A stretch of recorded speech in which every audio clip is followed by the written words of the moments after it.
उम्र ढल रही है, अब तो शरीर भी साथ नहीं देता। काश मैं थोड़ा और जवान होता, ताकि अपनी मेहनत से कुछ और साल जी सकता। दादाजी, आप हमेशा थके हुए क्यों रहते हैं? बेटा, जब इंसान बूढ़ा हो जाता है तो शरीर कमजोर पड़ जाता है। पहले मैं भी तुम्हारी तरह दौड़ता भागता था।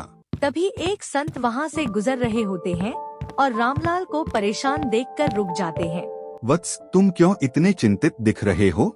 महाराज, मैं बूढ़ा हो गया हूँ, अब शरीर भी कमजोर पड़ गया है। काश कोई उपाय होता जिससे मैं फिर से जवान हो जाता।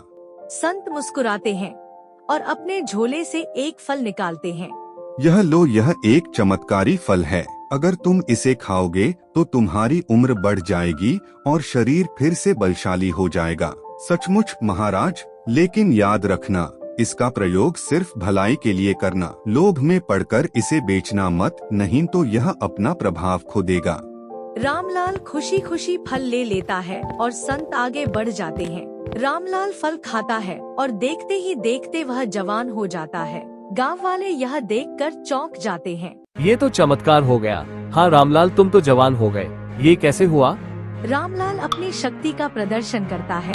वह खेत में दुगनी ताकत से काम करता है। गांव का लालची जमींदार ठाकुर प्रताप इस चमत्कारी फल के बारे में सुन लेता है और अपने आदमियों को रामलाल से फल लाने के लिए भेजता है। वह फल मुझे चाहिए, किसी भी कीमत पर।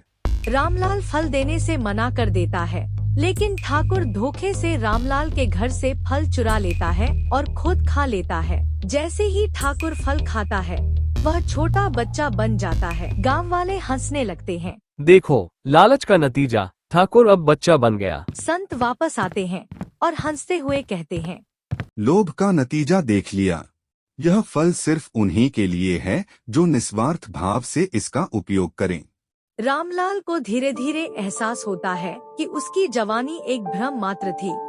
जैसे जैसे दिन बीतते हैं, वह खुद को पहले से अधिक थका हुआ महसूस करने लगता है। वह अपने शरीर में हो रहे अजीब बदलावों को देखकर घबरा जाता है। यह क्या हो रहा है मेरे साथ? मैं तो जवान हुआ था, लेकिन अब पहले से भी ज्यादा कमजोर महसूस कर रहा हूँ।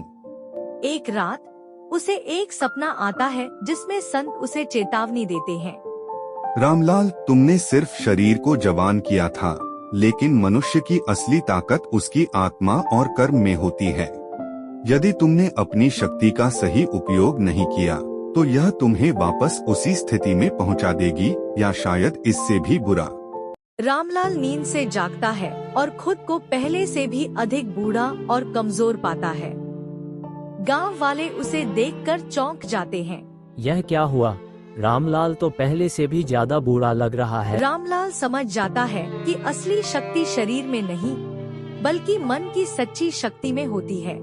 वह संत को ढूंढने निकलता है, लेकिन संत गांव छोड़कर जा चुके होते हैं। अब रामलाल को अपनी गलती का एहसास होता है। जीवन में हमें वही स्वीकार करना चाहिए जो हमें मिला है। जबरदस्ती बदलाव लाने की कोशिश हमेशा सही नहीं होती। इसके बाद रामलाल अपनी बची हुई जिंदगी शांति से बिताने का निर्णय लेता है और अपनी गलती से गांव वालों को सिखाता है कि असली खुशी शरीर की ताकत में नहीं, बल्कि मन और आत्मा की संतुष्टि में होती है।